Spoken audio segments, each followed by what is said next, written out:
Morning students, हम लोग chemical bonding के भी नेक्स्ट टॉपिक पे चल रहे हैं। पिछली बार मैंने आपको ओवरलैपिंग तक बता दिया था। अभी उसका नेक्स्ट हाइब्रिडाइजेशन हम लोग का टॉपिक स्टार्ट हो रहा है।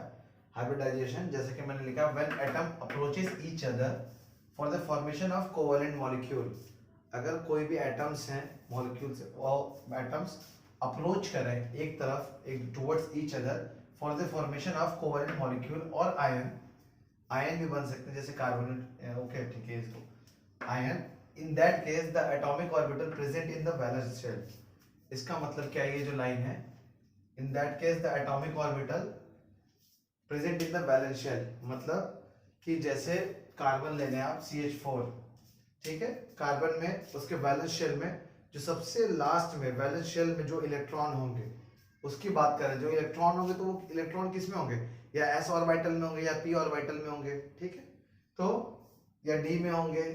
तो जो उनके वैलेंस शेल के एटॉमिक ऑर्बिटल में जो होंगे इलेक्ट्रॉन, ठीक है, हम उस पर बात करें। For the formation of covalent molecule और ion, in that case the atomic orbital present in valence shell of the central atom, ठीक है, central atom mix together and produces identical hybrid orbital. जो भी सेंट्रल एटम का orbital valence shell में जितने electron होंगे सब मिक्स होकर आइडेंटिकल हो जाते हैं and produce identical hybrid orbitals. इसका अभी नेक्स्ट एग्जांपल में आपको क्लियर हो जाएगा, मैं पहले थ्योरी समझ लीजिए। This process of producing of hybrid orbitals known as hybridisation. इसका मतलब सिंपल है कि अगर when atom approaches each other, ठीक है, तो अगर वो अप्रोच करते हैं कोवेलेंट मॉलिक्यूल का फॉर्मेशन होता है, ठीक है, और इस केस में जो सेंट्रल एटम होता है उसके वैलेंस शेल के जो भी इलेक्ट्रॉन होते हैं, that case the atomic orbital present in valence shell of the central atom mix together and produces identical hybrid orbital, ठीक है। तो पहले इस हाइब्रिडाइजेशन क्या होता है ये समझ के अभी मैं इसके बारे में एग्जांपल में समझाता हूं, आप समझ जाओगे।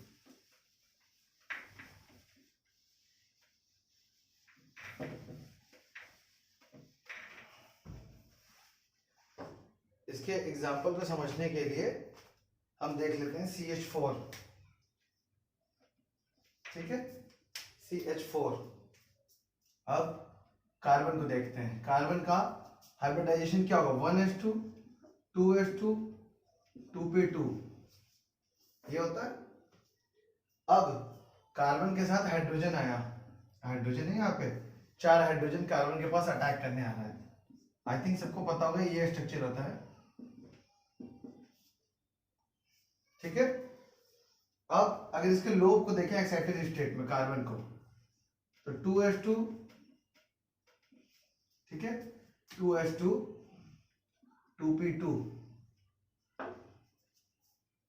बट ऐसा होता तो है नहीं, जब ये जाएगा बॉन्डिंग करने तो ये एक्साइट होकर इसमें चला जाएगा, जो पिछले क्लास में बताया, ठीक है।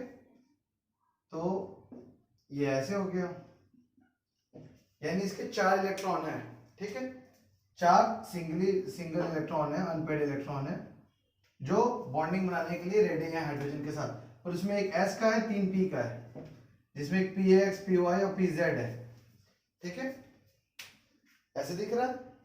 तो हाइब्रिडाइजेशन में इसी चीज को हम देखते हैं। अभी आपको क्या दिख रहा है, एक S का होगा, 3 P का होगा, जिसमें तीनों अलग अलग होंगे X Y Z।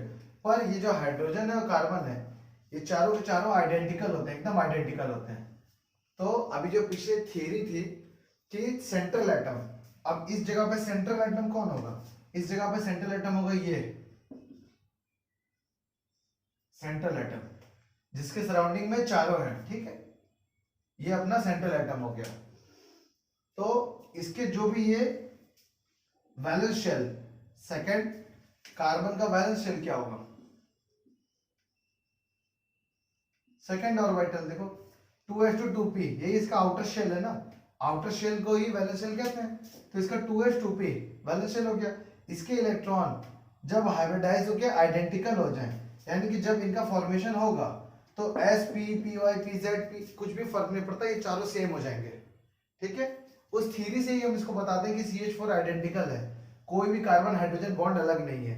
अगर आप सोचोगे ऐसे कि S के साथ एक आके हाइड्रोजन लगा, एक P के साथ लगा, तो क्या इन दोनों को सेम होना चाहिए, नहीं, बट जब लोब्स आइडेंटिकल हो जाए, हाइब्रिडाइजेशन की थ्योरी में ही है, जब वो आइडेंटिकल हो जाते हैं उसी प्रोसेस को हम हाइब्रिडाइजेशन कहते हैं। इसने अपने आप को आइडेंटिकल कर लिया, जैसे सारी बाकी सारे हैं वैसे ही इसने इस प्रोसेस को कि ये आइडेंटिकल हो जाए हाइब्रिडाइजेशन कहते हैं। ठीक है, अब ये तो हाइब्रिडाइजेशन का एक CH4 से आपको एग्जांपल दे रहे थे, क्योंकि अभी तक हाइब्रिड ऑर्बिटल्स है ना, ये आइडेंटिकल हाइब्रिड ऑर्बिटल्स हो गए चारों, आइडेंटिकल हाइब्रिड ऑर्बिटल्स। तो थोड़ा हाइब्रिड ऑर्बिटल्स के बारे में भी जान लेते हैं।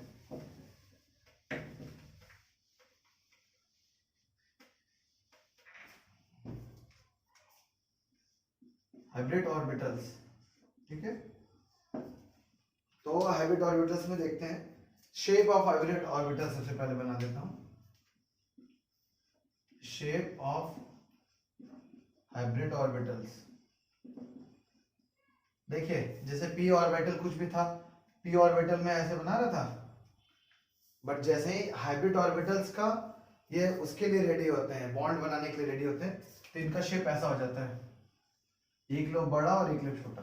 ठीक है, तो शेप ऑफ हाइब्रिड ऑर्बिटल ये रहा, ऐसा हो जाएगा।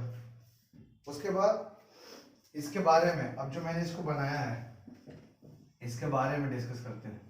ठीक है, सबसे पहला पॉइंट कि अगर हाइब्रिड ऑर्बिटल का ओवरलैपिंग स्टार्ट होगा तो किस साइड से होगा, क्योंकि इसके पास अभी देखिए दो लोब्स हैं। ठीक है, एक स्मॉलर वन एक बिगर वन, तो हमेशा जो फॉर्मेशन होगा, फॉर्मेशन हमेशा बॉन्ड का बिगर लोब से होगा। ठीक है, फॉर्मेशन बिगर लोब। ठीक है, फॉर्मेशन टेक्स प्लेस, ये सब अपने से इंग्लिश अच्छी कर ले। Formation takes place from bigger lobe, ये बिगर लोब से ही फॉर्मेशन टेक्स प्लेस होगा। ठीक है, अब जैसा कि हम ये जानते हैं, ओके, आप लोगों को याद होगा ओवरलैपिंग बनाते हैं, एस होता है स्फेरिकल, पी होता है ऐसे। ठीक है, तो अगर किसी भी हाइब्रिड ऑर्बिटल्स में, जैसे ये हाइब्रिड ऑर्बिटल है, अगर किसी भी हाइब्रिड ऑर्बिटल में ये वाला बिगर लोब ज्यादा बड़ा होगा, ठीक है, तो इसका मतलब एस कैरेक्टर क्या हो गया, ज्यादा हो गया। क्यों, एस कैरेक्टर का साइज सर्कुलर है। ठीक है, और अगर पी कैरेक्टर बढ़ेगा तो ये चीज थिनर होता जाएगा। जैसे कि आपको इस चीज को समझाने के लिए मैं एक और अच्छा सा एग्जांपल लेता हूं। अगर मैं कहीं ऐसे बनाऊं, ठीक है, और कहीं मैं ऐसे बनाऊं, अब मैं आपसे पूछूं किसमें एस कैरेक्टर ज्यादा है, किसमें पी कैरेक्टर ज्यादा है, तो देखिए इसका लोब जो है ये सर्कुलर ज्यादा है, ये थिनर ज्यादा है, इसको और पतला कर दीजिए, तो क्या होगा, इसमें पी कैरेक्टर ज्यादा है, पी कैरेक्टर ज्यादा है, इसमें एस कैरेक्टर ज्यादा है। ठीक है, तो अगर lobe percentage of S character किसी भी हाइब्रिड ऑर्बिटल में बढ़ेगा तो इट बिकम्स बल्कियर, बल्कियर और स्फेरिकल होता जाएगा, और अगर पी कैरेक्टर बढ़ेगा तो इसका थिनर होता जाएगा। ठीक है,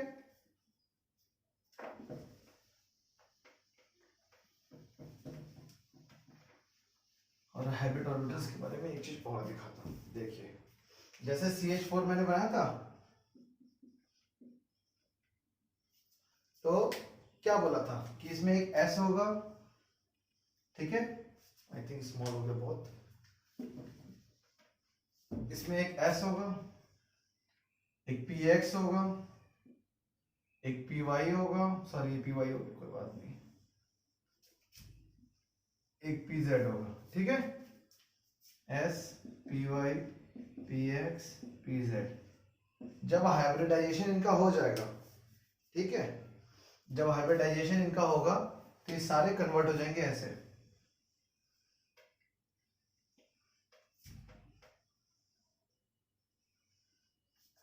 ठीक है, ये चारों के चारों एक जैसे हो जाएंगे, जिनको हम क्या बोलते हैं, डिजेनरेट ऑर्बिटल।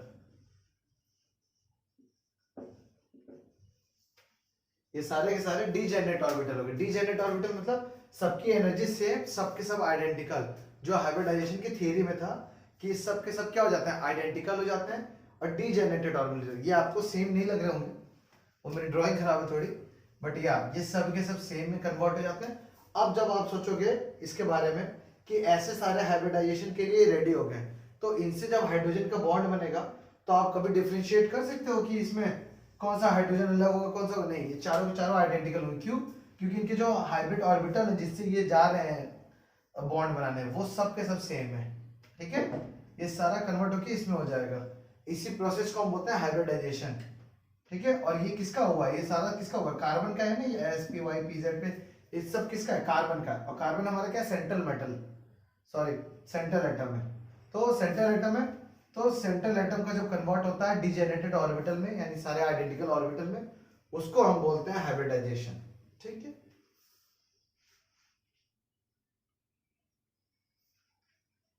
अब ये हो गया हाइब्रिडाइजेशन के बारे में, आपको आइडिया लग गया होगा। अब एक और भी अच्छा चीज है,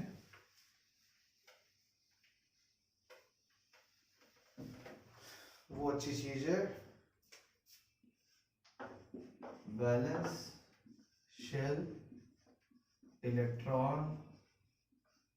सबको आई थिंक पता होगा इलेक्ट्रॉन पेयर रिपल्सन थ्योरी। ठीक है, एक ये थ्योरी है, इतना बड़ा नहीं बोलते हैं, VSEPR। ठीक है, VSEPR थ्योरी कहते हैं, valence shell electron pair repulsion theory. इसके ऊपर अब हम लोग थोड़ा सा डिस्कस करेंगे कि ये क्या है। ठीक है, ये जो थ्योरी है, जैसे आप इसको समझ रहे हैं क्या, valence shell electron pair repulsion theory. इसके नाम को अगर आप देखें तो वैलेंस शेल, ठीक है, प्लस शेल के इलेक्ट्रॉन पेयर रिपल्सन, यानी कि इलेक्ट्रॉन के जो भी पेयर होंगे उनके बीच में रिपल्सन के ऊपर हम डिस्कस करेंगे इस पे। अब जैसे कि दो इलेक्ट्रॉन से क्या होता है? बॉन्ड बनते हैं। ठीक है, दो इलेक्ट्रॉन मिलकर बॉन्ड बनाते हैं, और दो इलेक्ट्रॉन से लोन पेयर भी होते हैं। तो इसका मतलब क्या हुआ? जब भी पेयर में इलेक्ट्रॉन होंगे, या लोन पेयर होगा या बॉन्ड पेयर होगा, तो इनके बीच में क्या क्या रिपल्सन होगा उसके ऊपर हम डिस्कस करते हैं इस थियरी में। ठीक, अब इसमें क्या है? ऐसे तो देखिए आपको मैंने बता दिया कि हाँ, लोन पेयर और बॉन्ड पेयर उन दोनों के बीच में रिपल्सन होता है, उस पर हम ये बात करते हैं। बट कोई भी चीज दुनिया में, कोई भी चीज स्टेबिलिटी के लिए क्या होता है?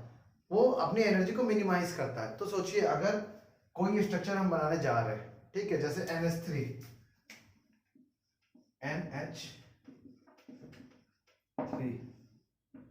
तो मैंने इसका ऐसे स्ट्रक्चर बनाया। ठीक है, अब इसमें क्या है? देखिए ये बॉन्ड पेयर है, ये बॉन्ड पेयर, एक लोन पेयर है, इनके सबके बीच में रिपल्सन है। मैंने ये स्ट्रक्चर बनाया, कोई इंसान ये स्ट्रक्चर भी बना सकता है। कोई इंसान क्या, आधे स्टूडेंट अभी बनाओगे ये स्ट्रक्चर? ठीक है, अब ये स्ट्रक्चर तुम बनाया, ये स्ट्रक्चर मैं बनाया। ठीक है, सेपरेशन, ये स्ट्रक्चर बाकी लोगों ने बनाया, ये स्ट्रक्चर मैंने बनाया। तो इन दोनों स्ट्रक्चर में सही कैसे है, ये कैसे पता चलेगा? तो कोई भी चीज सही, अब ऐसा थोड़ी होता कि मैं कह दूंगा ये सही ये गलत है तो ऐसा हो जाएगा। कोई भी चीज किसी मीनिंग के लिए होता है। तो ये सही है ये नहीं है, ऐसा क्यों? तो इसके बारे में हम ये सोचेंगे कि हम जो इस थ्योरी में पढ़ने जा रहे हैं, इलेक्ट्रॉन पेयर रिपल्सन थ्योरी। ठीक है, तो इसमें ये इशू है कि क्या लोन पेयर बॉन्ड पेयर के बीच में रिपल्सन मेंटेन हो रहा है कि नहीं। अब इस वाले स्ट्रक्चर में अगर देखें तो लोन पेयर ऐसे स्ट्रेट मान सकते हैं कि हाँ ये ऐसे स्ट्रेट है। तो लोन पेयर और इसके हाइड्रोजन के बीच में एंगल कितना है? 90-90। ठीक है, 90 डिग्री यहाँ पे है।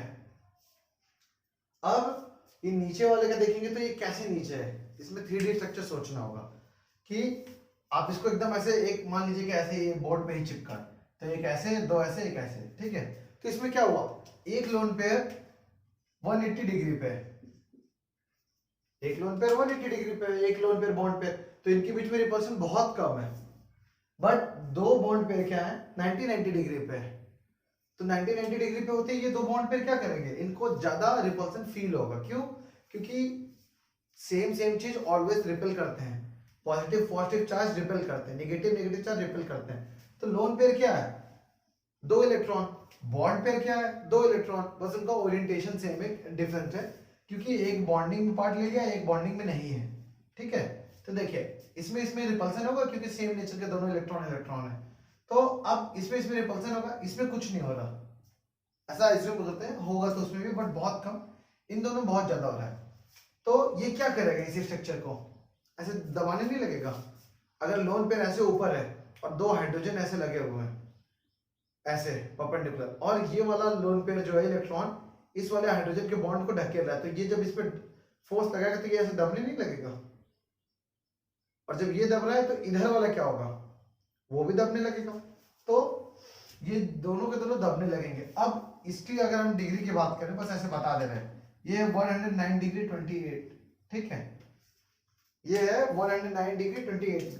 तो इसको अभी हम डिस्कस करेंगे 109 डिग्री क्यों हुआ, क्योंकि आप अगर इसको सोचोगे, अब सही स्ट्रक्चर हटा देते हैं, अगर आप इसको सोचोगे ये बेंड हो गया, तो अगर ये दोनों नीचे आने लगा, ठीक है, ये दोनों नीचे आने लगा, तो नीचे आने से क्या होगा, ये नीचे आएगा तो इसके बीच में रिपल्सन बढ़ने लगेगा, क्योंकि बॉन्ड पेयर, अब दो बॉन्ड ऐसे आ रहे हैं और नीचे एक बॉन्ड है ऐसे, और दो बॉन्ड ऐसे झुक रहे हैं, तो वो इसको प्रॉब्लम करेंगे जो नीचे वाला हाइड्रोजन है, ठीक है। तो इसका एक कोई तो एक ऐसा स्ट्रक्चर होगा जिसमें सबसे स्टेबल होंगे ये, और सबसे स्टेबल कब होंगे, जब इनके बीच में रिपल्सन सबसे कम होगा और कोई एक दूसरे को इंपैक्ट नहीं डालेगा, सब के सब अगर फोर्स डाल भी रहे हो तो कैंसिल कर दे रहे होंगे, ठीक है। तो वैसा कोई स्ट्रक्चर हमें चाहिए, वो हमें देता है वैलेंशियल इलेक्ट्रॉन पेयर रिपल्सन थ्योरी से मिलता है, ठीक है। तो इसके बारे में आते हैं, इस पे बहुत सारे क्वेश्चन है, बट इस पे मेन चीज पे आते हैं। पहले इस थ्योरी में हम लोग इसी की बात करने जा रहे हैं, ठीक है, कि कौन से ऐसे स्ट्रक्चर हम बनाए जो सब पे बैठे और सही हो।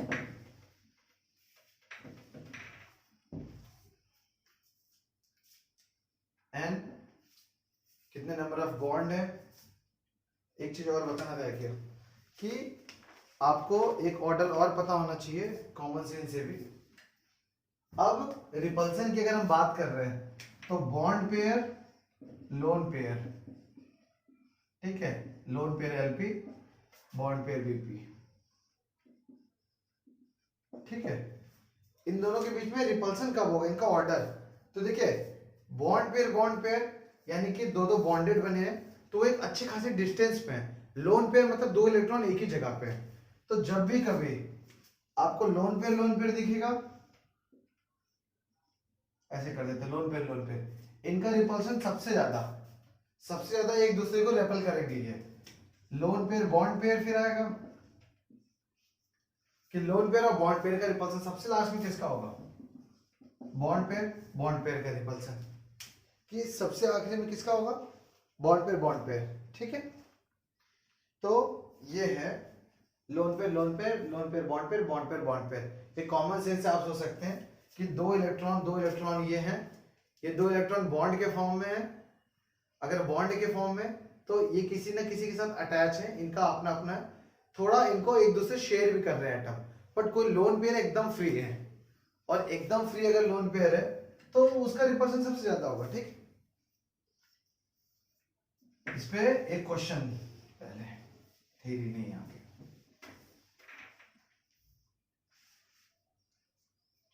अब जैसा कि हाइब्रिड ऑर्बिटल मैंने बताया था, तो CH4 मॉलिक्यूल पे चलते हैं। CH4 मॉलिक्यूल, ठीक है, CH4 मॉलिक्यूल में हम आपको बता देते कार्बन ऐसे,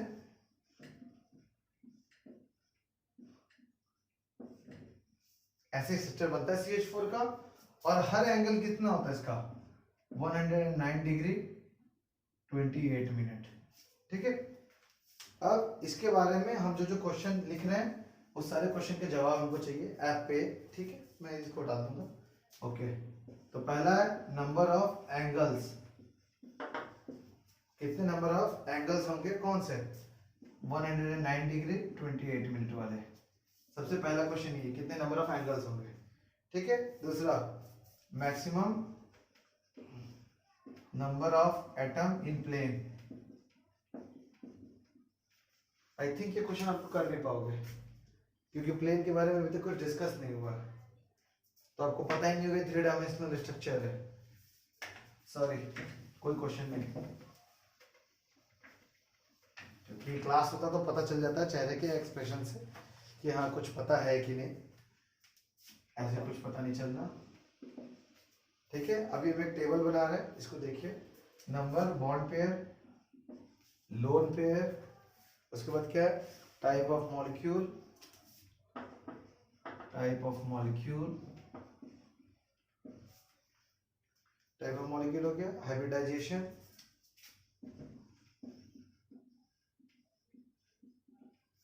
हाइब्रिडाइजेशन, उसके बाद शेप, बॉन्ड एंगल। ठीक है, इतनी बड़ी टेबल है।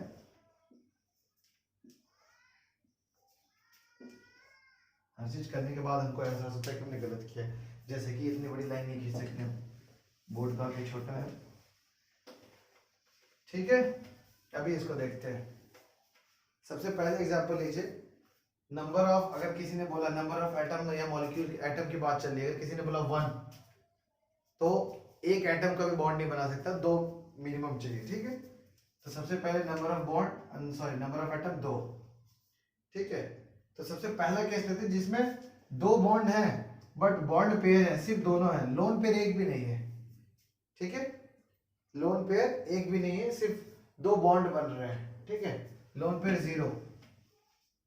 उसके बाद हम बढ़ाते जाएंगे ऐसे ऐसे करके। टाइप ऑफ मॉलिक्यूल, ये मॉलिक्यूल को हम कैसा बोलेंगे, देखो AB2 टाइप। ए क्या है हमारा सेंट्रल एटम, बी क्या है बॉन्ड। जैसे ही लोन पेयर आएगा तो हम L लिखने लगेंगे। ठीक है, AB2 टाइप, जिसका मतलब 2 बॉन्ड पेयर है, 2 बॉन्ड बनेंगे, एक सेंट्रल एटम है। ठीक है, 2 बॉन्ड पेयर, 0 लोन पेयर। ठीक, अब AB2 टाइप, AB2 टाइप इसका मतलब आपको हमेशा ऐसे देखना है, AB2 टाइप 2 बनाना है। तो अब आप सोचिए, यहां पे कहीं बना के दिखा देते हैं। ऐसा आपके दिमाग में कोई मॉलिक्यूल है जिसका सिर्फ 2 बॉन्ड पेयर बन रहा? देखिए, होता है BeCl2। ठीक है, बेरिलियम, बेरिलियम कितना 1s2 2s2, तो इसके 2 इलेक्ट्रॉन ही है ना जो जाएंगे आगे। ठीक है, तो BeCl2। अब इसका हाइब्रिडाइजेशन अगर हम देखें तो sp होता है। अभी मैं बताता हूं कैसे। शेप, आप इसका शेप कैसा दिख रहा है आपको, लीनियर, सीधे होंगे ना। कोई भी चीज है, लाइक आपको इन दोनों को, ये 2 बॉन्ड है मान लीजिए, ऐसे ये 2 बॉन्ड है, आपको इनको एक साथ रखना है और ऐसे रखना है कि इनके बीच में रिपल्सन सबसे कम हो। आप इनको 180 डिग्री के अलावा कभी भी रख दोगे तो रिपल्सन ज्यादा होगा। आप अगर ऐसे एंगल दे दिए तो भी रिपल्सन ज्यादा होगा क्योंकि एंगल घट गया, ऐसे दे दोगे तो भी रिपल्सन ज्यादा हो जाएगा। तो एक ही सिंपल है कि इनको लीनियरली अगर 180 डिग्री पे रख दिया जाए तो हमेशा क्या होगा, रिपल्सन सबसे कम हो जाएगा, तो सबसे स्टेबल स्ट्रक्चर होगा। तो इनका शेप कैसा होगा, लीनियर। अब लीनियर हो गया। अब बॉन्ड एंगल की बात करें तो बॉन्ड एंगल ठीक है, क्लियरली दिख रहा है 180 डिग्री। ठीक है, तो ये है इनका बॉन्ड एंगल 180 डिग्री। अब ऐसा ही एक मॉलिक्यूल और होता है, आप सबको जानते हैं CO2। ठीक है, CO2, अगर CO2 को देखें तो कार्बन के साथ क्या ऐसे होता है। आप लोग सारे लोग इसका स्ट्रक्चर कभी न कभी देखे होंगे। अब देखिए, यहाँ पे 4 बॉन्ड तो है, 2 बॉन्ड नहीं 4 है, पर ये एक साथ है ना, लीनियर लीनियर फॉर्म बना दिए ना, तो इनके बीच में एंगल कितना है, 180 डिग्री। ठीक है ना, अब इनके बीच में 180 डिग्री एंगल है, लीनियर फॉर्म है, तो इनका हाइब्रिडाइजेशन क्या होगा, sp। ठीक है, और इसका शॉर्टकट तरीका भी बताएं तो आपको ऐसे हाइब्रिडाइजेशन बताना शुरू करना है। आपको सबसे पहले मॉलिक्यूल को पता करना है कि उसमें ये वाला टर्म कितना है सेंट्रल एटम के अलावा। जैसे AB2 टाइप है तो इसके 2 हैं, तो इन 2 को सीधे आपने कन्वर्ट कर दिया S और P। AB3 टाइप हुआ, 3 होते क्या होगा S और P, फिर उसके बाद P में 2 आ जाएंगे क्योंकि अभी इस 3 को इक्विवेलेंट करने के लिए यहाँ पे हमें 3 चीजें चाहिए, तो SP और एक P लाओ तो P2 sp2। अब AB4 मान लीजिए हुआ, तो AB4 में होता क्या हुआ कि हाँ इस 4 चीजों को इक्विवेलेंट करना, S तो सब में आएगा, S ऑर्बिटल सब में आएगा, तो S एक आ गया, अब P आया, तो ये टोटल 2 ऊपर 4 है, तो इसको बैलेंस करने के लिए क्या होगा 3 sp3। समझ रहे हैं, ऐसे ही है। अब इसमें आप मान लीजिए कि ये जैसे AB4 हो गया, अब मैंने इसको कन्वर्ट करके कर दिया AB3L, सॉरी AB3L भी वही बात हो जाएगी, AB3L2। ठीक है, यानी कि 3 बॉन्ड पेयर और 2 लोन पेयर। अब जब ऐसा सिनेरियो आ गया तो इस चीज को कैसे समझेंगे? देखो, इनको ही काउंट करना है, टोटल 3 तो 5 को हमको इक्विवेलेंट करना है। 5 कैसे इक्विवेलेंट होंगे? एक S आ गया, 4 अभी बचे। P में मैक्सिमम 3 जा सकते हैं, क्यों? क्योंकि PX, PY, PZ 3 ही ऑर्बिटल होते हैं, तो 3 ही ऑर्बिटल जा सकते हैं ना। तो sp3 हो गया। अब ये कितने हो गए टोटल? 3 और एक 4, और हमें चाहिए था 5, तो sp3d। ठीक है, ऐसे हाइब्रिडाइजेशन सबका लिखते जाते हैं। अब जब ये इतना समझ गए तो नेक्स्ट वाले का देखते हैं। sp हो गया। अब नेक्स्ट वाला है, अगर number of bond, sorry number of atom 3 हुए, अभी भी हम क्या कर रहे हैं? बोले बॉन्ड पेयर 3 होंगे, लोन पेयर 0 है। ठीक है, तो इसको हम कौन सा टाइप बोलेंगे? AB3। अब देखो 3 को इक्विवेलेंट करने के लिए हाइब्रिडाइजेशन क्या हो जाएगा? sp2। अब 3 का स्ट्रक्चर बनाना है, तो खुद से सोच के देखो कि कोई 3 चीज का हमें स्ट्रक्चर बनाना है, कोई 3 बॉन्ड बनेगा, 3 बॉन्ड पेयर, और उसमें रिपल्सन सबसे कम हो, यानी सारे इलेक्ट्रॉन और lone pair, bond pair equal distance में हो, इक्वल चीज पे। ऐसा कौन सा स्ट्रक्चर जानते हो? तो कई लोग भूल गए होंगे, बट या आप लोग इक्विलैटरल ट्रायंगल ये सब पढ़ते हो, तो इसमें क्या होगा? देखिए ए ऐसे बी, एकदम एक प्लेन में तीनों के तीनों, जो ऐसा होगा। ठीक है, तो इस जगह पे आते ही क्या होगा? इन सबके बीच में एंगल कितना हो जाएगा? 120 डिग्री। 120 डिग्री है, मैक्सिमम दूरी पे है। आप इसके अलावा कोई भी स्ट्रक्चर बना के देखो, आप घुमा फिरा के इसी स्ट्रक्चर पे आ जाओगे। ठीक है, तो अब ये चीज हमारा हुआ। अब इसमें क्या हुआ? sp2ab3 में sp2, इसका शेप कैसा हुआ? शेप हमें दिख रहा है ट्राइगोनल, कि एक ट्राइगोनल है और एक प्लेन में है, तीनों के तीनों एक प्लेन में है ना। इन तीनों को 3D में जाने की जरूरत ही नहीं है, 2D एक प्लेन में। तो इसको क्या बोलेंगे? Trigonal planar. ठीक है, ट्राइगोनल प्लेनर। इनके बीच में एंगल कितना है? 120 डिग्री। ठीक है, अब इस पे आते हैं, ये हो गया।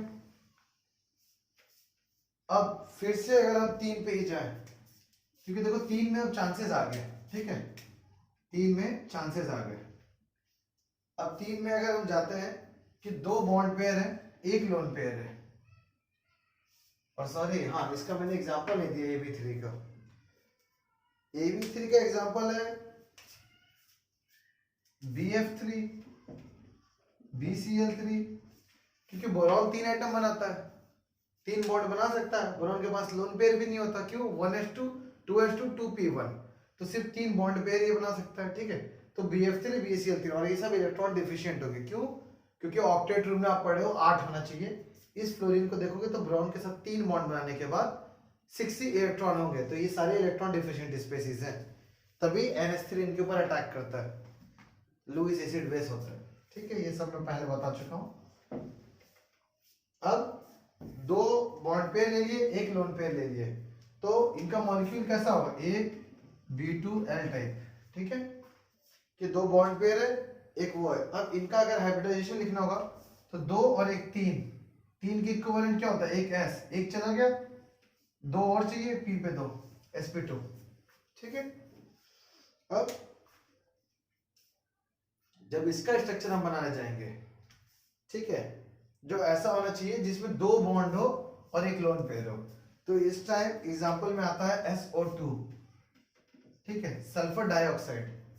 तो सल्फर है ऑक्सीजन ग्रुप का। ठीक है, तो ऑक्सीजन ग्रुप का जब सल्फर है तो उसका हाइब्रिड 6 इलेक्ट्रॉन बनाने की टेंडेंसी होगी उसको। पूरा ग्रुप में मैंने बता रखा है सारे पीरियड वाइज कि 6 इलेक्ट्रॉन बनाने की इसकी टेंडेंसी होगी। ठीक है, तो सल्फर 6 बॉन्ड बना सकता है, पर क्या होगा? 2 ऑक्सीजन है, एक लोन पेयर होगा। यही हमें चाहिए था कि 2 बॉन्ड पेयर मिले और एक लोन पेयर मिले, तो SO2 है। अब देखो जब इसकी स्ट्रक्चर बनाने में जाएंगे तो ये चीज आएगा कि सल्फर के पास दो ऐसे बॉन्ड हमने लगा दिया और एक लोन पेयर ऐसे दे दिया, ठीक है। तो इससे क्या होगा, ये लोन पेयर जो ऊपर है वो इन दोनों बॉन्ड के ऊपर क्या करेगा, रिपल्सन लगाना शुरू करेगा, तो रेपेल होंगे, ठीक है। ये ऐसे झुकना स्टार्ट कर देंगे।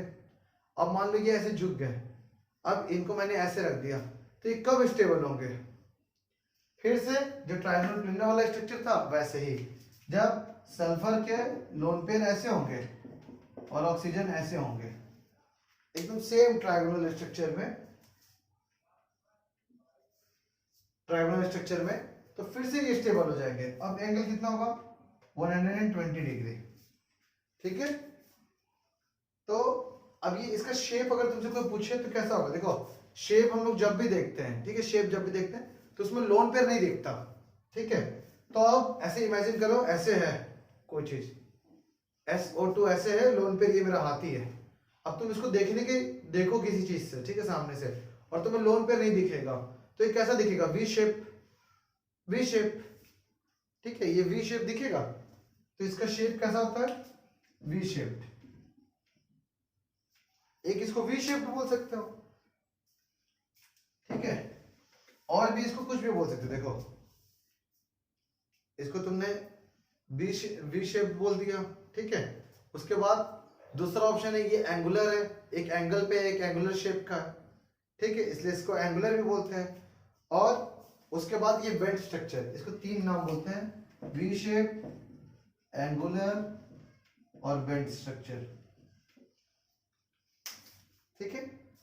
अब जैसे कि इसका अगर हम एंगल का बात करें तो ये एंगल है,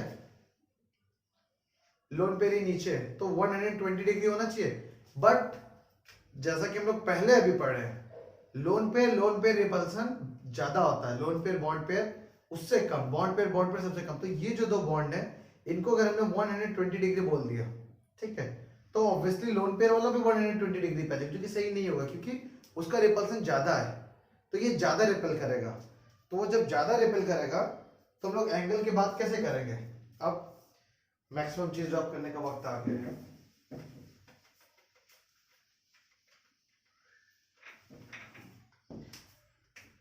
सल्फर, लोन पेयर, ऑक्सीजन, देखो तो जो हम एंगल की बात कर रहे हैं वो हम इस एंगल की बात कर रहे हैं, थीटा। अब क्या होगा, ये एंगल, ये जो दोनों एंगल है 120 डिग्री, अगर ये होना चाहिए था आइडियली, जैसे AB3 प्लेनर में हो रहा है sp2 में, बट इसमें नहीं होगा क्योंकि इसका रिपल्सन क्या है, ज्यादा है। तो ये जब ज्यादा दबाएगा तो ये ऑक्सीजन दोनों क्या हो जाएंगे, थोड़े कम हो जाएंगे। तो थोड़े कम हो तो ये एंगल कितना होगा, लेस देन 120 डिग्री होगा, समझे। तो इस वाले का एंगल लेस देन 120 डिग्री होगा। यही चीज मैं आपको बताने की कोशिश कर रहा था कि लोन पेयर अगर नहीं आता और बॉन्ड पेयर होते तो स्ट्रक्चर सारे आइडियल होते हैं, एकदम आइडियल। जैसे BF3 था तो उसका 120 डिग्री 120 डिग्री सबका था, बट जैसे ही आपने एक नया इसमें डाला, लोन पेयर आया, तो लोन पेयर ने इस दोनों बॉन्ड को क्या किया, जीना हराम कर दिया। तो उन्होंने ऐसे थोड़े से दब गए, कंप्रेस हो गए, तो ये 120 डिग्री से थोड़ा सा लेस होगा। तो जब इसके एंगल की हम बात करेंगे तो इसका थीटा लेस देन 120 डिग्री होगा। तो अभी ये 3 तक, और उसके बाद 4, 5, 6 आप लोग अपने से सोचिए। 4 में जाते क्या होगा, S, और 4 में P3। अगर 4 बॉन्ड है, हल्का हल्का जल्दी जल्दी बता देते ताकि आप लोग होमवर्क में कर सकें, तो आप बोलेंगे समझे ही नहीं होमवर्क क्या है। तो देखो 3 तक मैंने बताया, 4 में अपने से करके देखो। 4 में अगर चारों बॉन्ड पेयर हुए, सिर्फ लोन पेयर 0, बॉन्ड पेयर 4, तो S, फिर 4 को बराबर करने के लिए 1 जा चुका है, 3। अब ऐसा एग्जाम्पल तुमको सोचना है, ऐसा एग्जाम्पल कौन सा है जिसमें चारों बॉन्ड हो। चारों बॉन्ड वाले एग्जाम्पल क्या है, CH4, कार्बन 4 बॉन्ड बनाता है, ये sp3। अब इसका ऐसे एंगल होता है। अब इसके बारे में थोड़ा बुक से पढ़ो, उसके बाद डिस्कस करेंगे ताकि जल्दी हो सके। तो sp3 क्या होगा, 190 डिग्री होगा। अब ये 3 डायमेंशनल स्ट्रक्चर है, ठीक है, ये 3 डायमेंशनल स्ट्रक्चर है। देखिए ऐसा कुछ है कि एक ऐसे यहां पर भी होगा, 1 मिनट,